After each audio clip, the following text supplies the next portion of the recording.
Hidden beneath the seas, the walls of a great city are visible. There are those who believe the architects were the vanguards of a society that took root in a new land. Who built it and why are still unknown. Perhaps these ancients knew more of the world than modern men imagine. In any civilization, there are some who take risks, men who reach beyond safe borders.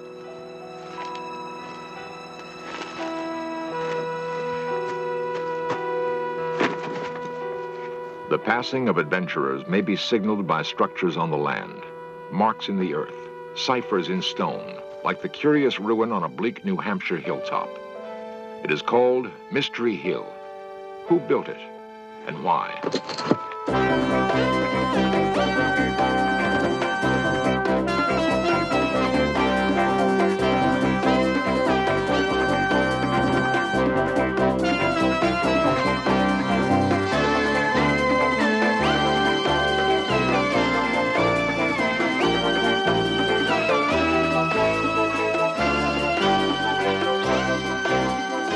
New evidence suggests that North America was colonized long before the birth of Christ.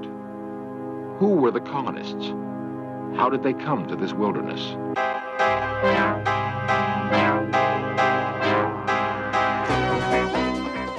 This series presents information based in part on theory and conjecture. The producer's purpose is to suggest some possible explanation, but not necessarily the only ones to the mysteries we will examine.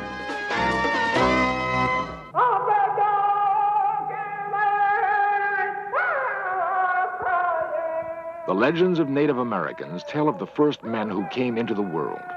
They were brothers to wolves, or sired by the very stars. Men, it was said, were animals, and animals were men. And that is how the Indians saw their own beginnings. Beyond Indian legend, we really know very little of those first men. Time and again, we find marks of their passing.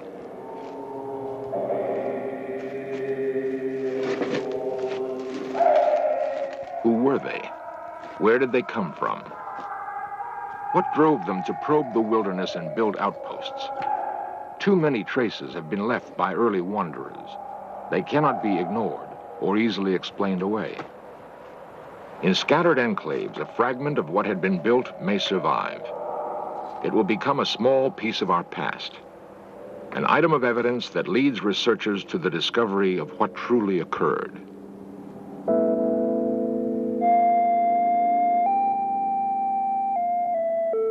When 17th century Europeans colonized what is now New Hampshire, they found that someone had been there before them. At the time, no one thought much about the stone ruin near New Salem. They called the curious stone structure Mystery Hill and let it go at that. Mysterious it was, totally unlike anything else the Europeans would encounter in their settlement of North America. It would not be until 300 years had passed that investigators would begin to solve the riddle of Mystery Hill. Their research would challenge some cherished ideas about the past. It's easier to cling to traditional beliefs than accept the possibility that we really know very little about our past. But if new ideas are sometimes uncomfortable, they can also be exciting. In the past year, evidence has been uncovered which suggests that there was a highly civilized presence on the shores of America thousands of years ago. The land called America was not devoid of people when the Europeans came. Europeans called the natives savages.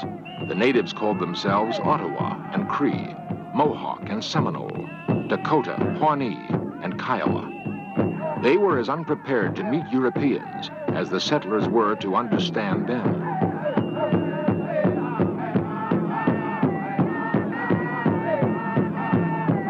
Whatever their common origin might have been, the old and new world peoples had little in common.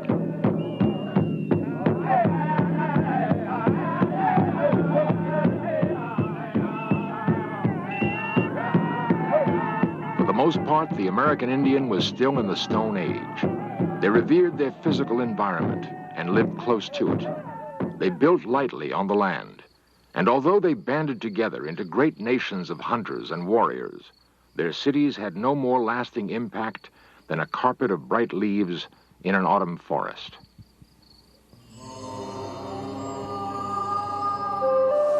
Mystery Hill is not in the manner of buffalo hide teepees. It was built to last. Indians of this region did not build in stone. They lacked even the tools to do so. Mystery Hill would have been destroyed years ago if it were not for the efforts of Bostonian Robert Stone. Stone bought up the ruin so that it could be preserved for scientific study and the enjoyment of tourists. Yeah. They would put the ashes in there, in other words. That's what we assume, yeah. Was this standing when you came here? Yes. Professor Hans Holzer has come to learn what Stone knows of the site. A noted author and student of antiquity, Holzer will attempt to answer the questions: who passed this way and why?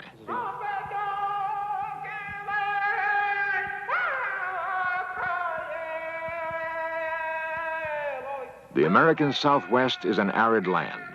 Its native inhabitants found it difficult to scratch out a hold here. They built cities of mud brick, backed against cliffs for protection.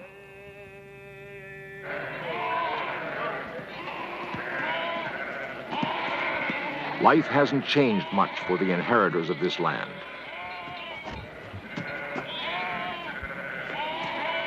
Outside of the few big cities of the Southwest, men still herd livestock and try to wrench a living from the dry soil. Theirs is a rich heritage, nevertheless. We know the Pueblo Indians by their etchings in stone. Their cliff-bound apartments showed thoughtful design and careful execution. But brick is not stone. The techniques used to build the Pueblos did not build Mystery Hill. Hans Holzer and Robert Stone can find little that Mystery Hill has in common with the Pueblos of the Southwest. Its architects must have come from another place, another culture. In the Medicine Bow Mountains of Wyoming can be found another curiosity in stone. It is called the Medicine Wheel. Mantled by snow much of the year, the geometric arrangement of rocks puzzled Western travelers for a long time. Most investigators are now agreed that the wheel was an Indian calendar.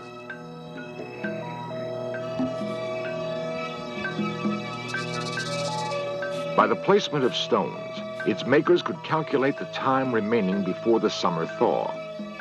The very lack of a settlement area breaks the tie to Mystery Hill.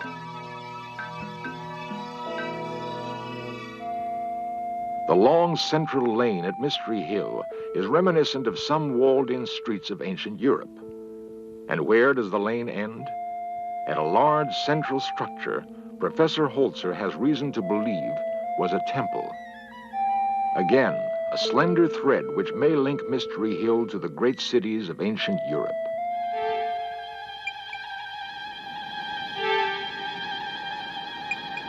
Might the strange visitors to Mystery Hill have crossed an ocean? We have evidence that Norsemen like Leif Erikson made epic voyages in the 10th century. Erikson was blown off course while making a passage to Greenland. The landfall he reported making is thought to have been Newfoundland. He likely touched the New World, but all evidence is that he had neither the charter nor the will to begin a colony.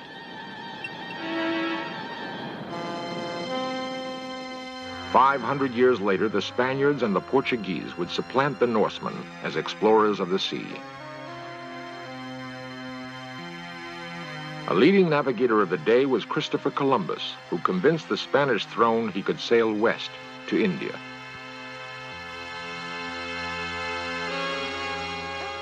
These voyages were overtures to the coming of European colonization of the Americas in the 17th century. It is certain, however, that there were ships capable of making ocean crossings long before the time of Columbus or Leif Erikson.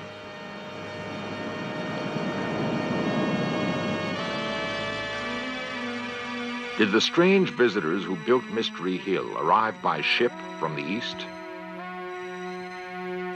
And is this curious design on stone the random sign of a newcomer? Or is it the hull of a forgotten ship that turned its bow into the unknown centuries ago?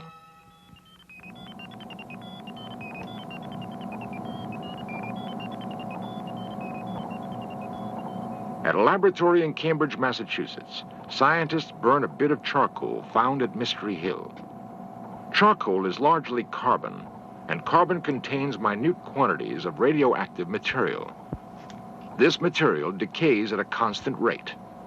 Knowing that, scientists can fix the age of the sample. They determined that it is at least 3,000 years old. The charcoal was found wedged between slabs of rock at Mystery Hill. The fire that produced it was lighted 1,000 years before the birth of Christ. And the open question remains, but by whom?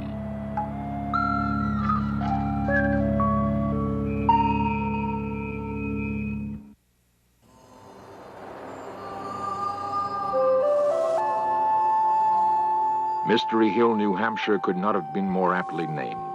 Its origins have puzzled men for centuries. Curator Osborne Stone is sure of one thing, however. The architects of Mystery Hill had an impressive knowledge of astronomy. We're standing in the astronomical center of the site, and if you want a view to the true north, you'll see a large standing monolith out here. It's composed of 5 stones, one missing that dates the site. Over to the east of us, we have a strange stone that's been on the wall for centuries that marks a summer sunrise.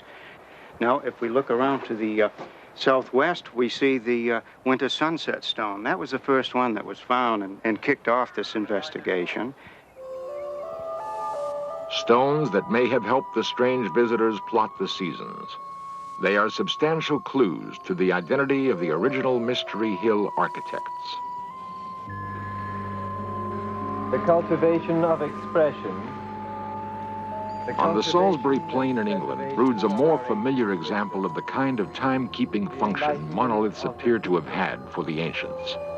To this day, some who call themselves Druids gather at Stonehenge to mark the longest day of the year. It is believed that long centuries ago, Druids offered up human sacrifice as part of their seasonal rituals. Sacrifice may have been part of the firmament at Mystery Hill also. That's the viewing position for the sacrificial table I was telling you about. You were asking me about the oracle tube. That's right. It comes out from the oracle chamber underneath. Stone points out a polished slab of rock. 6-8 inches. The grooves might once have run with blood to appease a god whose voice rumbled up from the earth. We used to give the oracle all the time through there, but... It appears that the builders of Mystery Hill imported their gods as well as their science. Some had theorized that Mystery Hill was the work of New Hampshire colonialists. This is where we come to the entrance of the oracle chamber. I think we have pictures that date back... What Stone calls the sacrificial table and the recently excavated oracle chamber are unlikely relics of English colonialism. The chamber was discovered in the darkened recesses of Mystery Hill.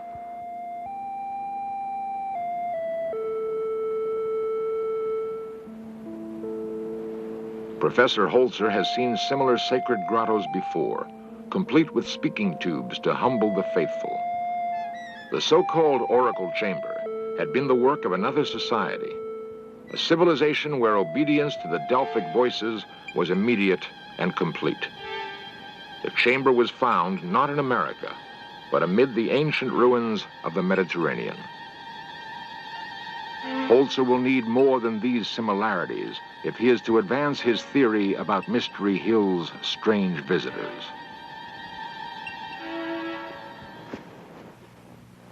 Harvard archaeologist Barry Fell has spent years studying inscriptions and drawings from Mystery Hill and other unexplained ruins in North America. Now, what about some of these inscriptions that have been found? What do they indicate in terms of people's presences in this area? Where are they from? Well, they really tell us that America in ancient times was a melting pot of the races of Europe, just as it is today. Same peoples from all parts of Europe and North Africa, living together, even speaking their own languages side by side, and writing their own inscriptions and their own writing systems. What people came here? Basques from Portugal, Celts from Spain and Portugal, Phoenicians from Carthage and probably from Phoenicia itself in Syria, and ancient Egyptian traders too. Why do you think these people came here? Probably initially by accident. Fishermen, you know, the Portuguese people are wonderful deep-sea fishermen, and inevitably a fisherman is going to be blown away from land in a storm. A fisherman knows how to look after himself when he's blown out to sea, and in modern times, very long voyages have been performed that way. So initially accidentally, later deliberately. Portugal's dorymen still ply the Atlantic in the kind of small but sturdy craft they've apparently used for centuries. That the ancestors of these fishermen were skilled sailors, few could dispute. Holzer doubts that a fisherman blown off course would attempt to build a city. He and Fell pursue another line. In other words, there's no doubt in your mind that ancient people from the Mediterranean area came and settled in New England, among other places. No doubt at all. They probably settled all that part of North America that could be reached by ship. That is to say, the whole Mississippi Valley and the branches of the Mississippi. The Mediterranean. At one time, Knossos was her capital, a jewel-like city on the island of Crete. All that's left now are the weather-worn ruins of graceful temples, courtyards, and apartments.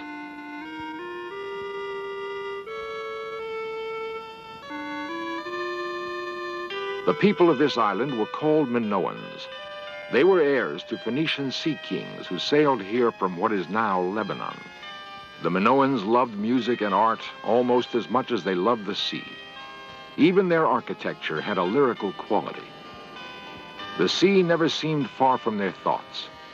They must have gloried in all its aspects. The sea brought the Minoans power and wealth. Perhaps they had commerce with other advanced civilizations now lost to us.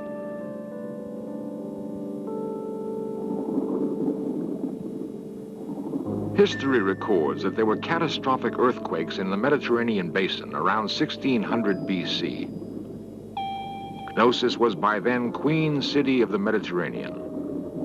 She may have been a haven for the refugees of doomed civilizations. If so, the influx of new citizens must have created pressure for expansion. The Minoans already had colonies on the north coast of Africa, and recent evidence discovered underwater in the Caribbean suggests that they had traveled to the Americas. It is nevertheless a radical theory that sailors from a Bronze Age culture could have dispatched the first strange visitors to the New World. Professor Fell, how do your colleagues at Harvard feel about these amazing discoveries you've made? Very mixed feelings. My closest colleagues, who of course support my work and assist me in it, have very positive feelings, and some other colleagues, more particularly concerned with traditional aspects of archaeology, so far have not supported my opinions. Well, how did the ancient Phoenicians get here? They had ships, Dr. Halser, better than those available to Columbus. Here is a carving of the hull of one of them that we found at Mount Hope, Rhode Island. We have one other carving from another part of North America. And then the fact that they made the voyages is sufficiently plain from the inscriptions that they left en route. The inscriptions Professor Fell refers to are found in abundance at Mystery Hill, if one knows what to look for.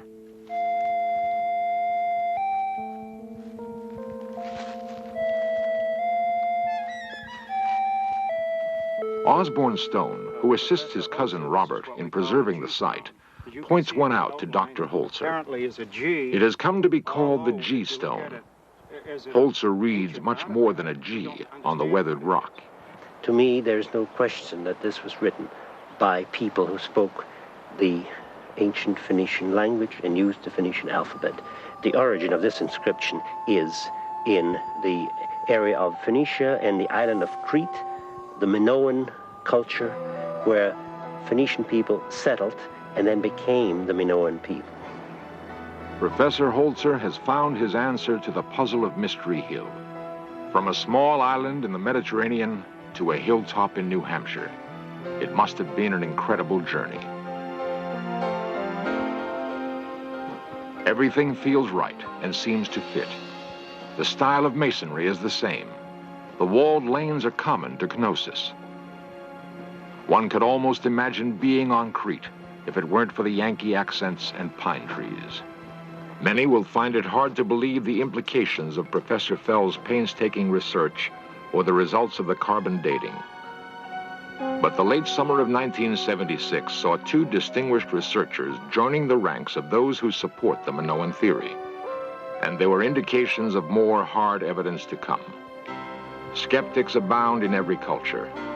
The Minoans may have found it difficult to believe there was much of a future here in America. It must have seemed so primitive. Perhaps that's why they vanished. The same curiosity which may someday take us to the stars has apparently propelled mankind throughout its long centuries of wanderings on this planet. We have evidence now that America was known to great civilizations which had become dim memories long before the birth of Christ. Much of what those strange visitors knew may be lost to us forever. The coast of America we thought of as pristine until the 15th century may have in fact been a thriving outpost of ancient commerce and exploration. We can only guess. The record of Mystery Hill was ignored for hundreds of years. It tells us that the Phoenicians may not have been the first strange visitors to America, but that they were apparently the first to build a link between the old and new worlds. The link would be broken for reasons we cannot fathom yet. Centuries later, the old world would rediscover the new. This time, the link would hold.